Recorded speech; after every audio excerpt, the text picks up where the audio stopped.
2023 Telangana assembly ఎన్నికల్లో కాంగ్రెస్ పార్టీకి వచ్చిన ఓట్ పర్సెంటేజ్ 40, వచ్చిన సీట్లు 64, అధికారంలోకి వచ్చింది. ఆ తర్వాత జరిగిన లోక్సభ ఎన్నికల్లో 40% ఓట్ షేర్, 8 సీట్లు కైవసం చేసుకుంది. ఇక రీసెంట్ గా జరిగిన మున్సిపల్ ఎన్నికల్లో కూడా నియర్లీ 40% ఓట్ షేర్ వచ్చింది. మెజారిటీ మున్సిపాలిటీల్లో, మెజారిటీ కార్పొరేషన్లలో గెలిచిన పరిస్థితి. సార్, ఇక్కడ ఆంధ్రప్రదేశ్ లో కూడా జగన్మోహన్ రెడ్డికి వైఎస్ఆర్ కాంగ్రెస్ పార్టీకి 2024 అసెంబ్లీ ఎన్నికల్లో 40% ఓటింగ్ వచ్చింది సార్. అక్కడ 11కు మాత్రమే పరిమితమైంది. ఇక్కడ అదే 40% ఓట్ షేర్ తెచ్చుకున్న కాంగ్రెస్ పార్టీ మాత్రం ప్రతి ఎన్నికల్లో తన హవాను కొనసాగిస్తోంది. ఏంటి సార్ తేడా?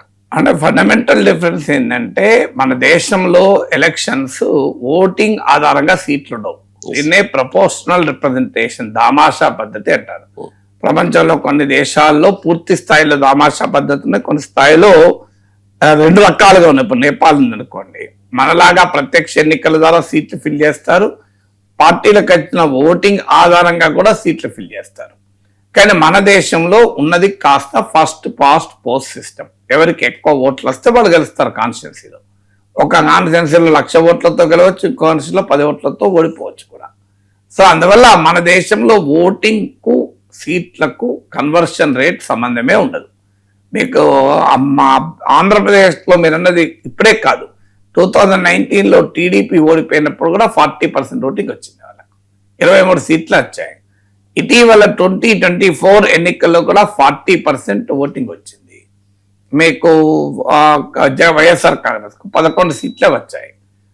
కానీ తెలంగాణకు వచ్చేవరకు ఏంటంటే, some of the 2 sides is always greater than the third side అంటారు. జామెట్రీ సూత్రం ఇది. అంటే ఒక త్రికోణంలో 2 భుజాల పొడవు 3వ దానికన్నా ఎక్కువ ఉంటుంది మీకు. సో ఇక్కడ తెలంగాణకు వచ్చేసరికి మీరు అన్నట్లు 2023 అసెంబ్లీ ఎన్నికల్లో 39.4% వచ్చింది మీ కాంగ్రెస్కు, 37.3% వచ్చింది బీఆర్ఎస్కు. ఒక 2% డిఫరెన్స్తో అధికారమే వచ్చేసింది. మీకు లోక్సభ ఎన్నికలకు వచ్చే వరకు కూడా కాంగ్రెస్కు 40.1% వచ్చింది. మళ్ళీ ఇప్పుడు మున్సిపల్ ఎన్నికల్లో 39.87% వచ్చింది. అంటే వరుసగా 40% ఓటింగ్ కాంగ్రెస్కి వస్తుంది, వరుసగా విజయాలు సాధిస్తూ వస్తుంది. సో మీకు డిఫరెన్స్ ఏంటంటే, ఎప్పుడైనా మీరు ఈ 3 ఎన్నికలు తీయండి, కాంగ్రెస్ 40%, బీజేపీ బీఆర్ఎస్ కలిస్తే మోర్ దెన్ 10% ఎక్కువ ఉంటుంది. మీకు అసెంబ్లీ ఎన్నికలు తీసుకున్నాను, 2023 అసెంబ్లీ ఎన్నికలు బీఆర్ఎస్ కు 37.3%, బీజేపీకి 13.9%, నియర్లీ 14%, అంటే 51.2%. సో 37.3% బీఆర్ఎస్ కు, 13.9% మీకు బీజేపీకి, 2 కలిపితే 51.2%. కాంగ్రెస్కి వచ్చింది ఎంత? 39.4%. సో క్లియర్గా nearly 12% difference, more than 11% difference.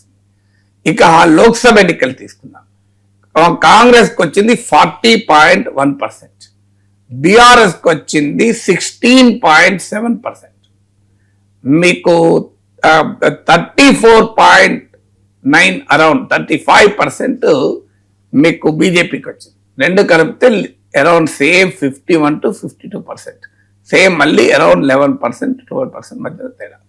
Same మీకు అసెంబ్లీ ఎన్నికలకు లోక్సభ ఎన్నికలకు బీఆర్ఎస్ బీజేపీ కలిపితే అదే తేడా, మళ్ళీ తేడా ఏం లేదు. డిఫరెన్స్ ఏంటి? మోర్ దెన్ అరౌండ్ 20-21% బీఆర్ఎస్కు తగ్గి బీజేపీకి పెరిగాయి.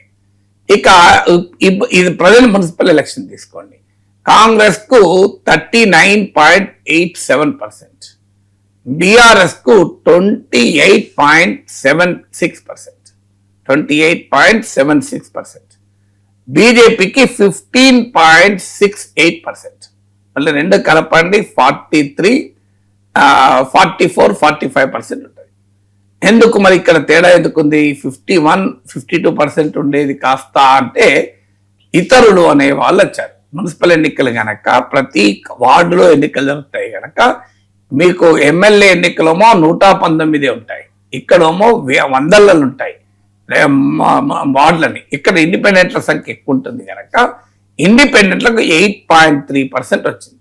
మళ్ళీ మీరు టోటల్ చేయండి, 8.3 plus 15.68 plus 28.76 మీకు దాదాపు అంతే ఉంటుంది చూడండి. 28, 43, 851, 52, 53 ఉంటుంది. సో క్లియర్ గా ఇండికేషన్ ఏంటి? కాంగ్రెస్ వ్యతిరేక ఓటు కన్సాలిడేట్ అయితే కాంగ్రెస్ కి challenge. Fragmentation of opposition vote అంటే ఆ ప్రతిపక్ష ఓటు చీలిపోవడం వల్ల మీకు కాంగ్రెస్ పార్టీ అడ్వాంటేజ్ కు పొందుతుంది. అందుకే బీఆర్ఎస్ బీజేపీ కలుస్తోంది అనేది కాంగ్రెస్ పార్టీ ఎప్పటికీ ఎందుకు చెప్తుంది? కారణం ఇదే. బీఆర్ఎస్ బీజేపీ కలిస్తే కాంగ్రెస్ కు సవాల్. ఆంధ్రప్రదేశ్ లో కూడా ఇదే పరిస్థితి 2019లో ఉండే. తెలుగుదేశం విడిగా పోటీ చేసింది, జనసేన బీజేపీలు విడిగా పోటీ చేశాయి. తర్వాత పవన్ కళ్యాణ్ ఆంధ్రప్రదేశ్ లో వైసీపీ వ్యతిరేక ఓటు చీలకూడదు అనే అంశాన్ని తీసుకురావడమే గేమ్ చేంజర్ గా మారింది. అందుకే నాలాంటి వాళ్ళు పవన్ కళ్యాణ్ 2024 ఎలక్షన్ సమయంలో మ్యాన్ ఆఫ్ ద మ్యాచ్ అని చెప్పింది. అందుకే చంద్రబాబు నాయుడు బాలకృష్ణ షోలోనే గేమ్ చేంజర్ అని చెప్పడానికి కూడా కారణం అది. ఎందుకంటే వైసీపీ వ్యతిరేక ఓటు చీలకూడదు అని పవన్ కళ్యాణ్ తీసుకున్న స్టాండ్. అంతకుముందు పవన్ కళ్యాణ్ టీడీపీని విమర్శిస్తూ, లోకేష్ విమర్శిస్తూ అనేక సార్లు చంద్రబాబు విమర్శిస్తూ మాట్లాడాడు. కానీ వైసీపీ వ్యతిరేక ఓటు చీలకూడదనే స్టాండ్ తీసుకున్న పవన్ కళ్యాణ్ మొత్తం అరిథమెటిక్ అండ్ కెమిస్ట్రీ మార్చేశారు. సో అందువల్ల టీడీపీ జనసేన కలవడం వల్ల మీరు వైసీపీ ఇబ్బందులో పడ్డారు. అందుకే మీకు ఇప్పటికీ వైసీపీని గుర్తించే టీడీపీ జనసేనల మధ్య డివిజన్ తేవాలనేది సాయశక్తులా ప్రయత్నిస్తారు. అందుకే అంబటి రాంబాబు ఇష్యూ వస్తే కాపు కార్డు ప్రయోగించిన, పవన్ కళ్యాణ్ అన్యాయ అవమానం జరుగుతోంది అని, ఆయన పవర్ అమ్ముడు పోయాడని, ఇలా రకరకాల రూపాల్లో అటాక్ కారణం ఏంటి? ఈ ఎలక్టోరల్ అరిథమెటిక్ ను బ్రేక్ చేయాలి, ఈ ఎలక్టోరల్ కెమిస్ట్రీని బ్రేక్ చేయాలి. సో బీఆర్ఎస్ బీజేపీల మధ్య ఆ ఎలక్టోరల్ కెమిస్ట్రీ లేదు కనుక ఆ ఎలక్టోరల్ అరిథమెటిక్ అడ్వాంటేజ్ గా మారడం లేదు. మీకు ఆంధ్రప్రదేశ్ లో టీడీపీ జనసేనల మధ్య ఎలక్టోరల్ కెమిస్ట్రీ, పొలిటికల్ కెమిస్ట్రీ ఉంది కనుక మీకు అక్కడ వైసీపీకి ఛాలెంజ్.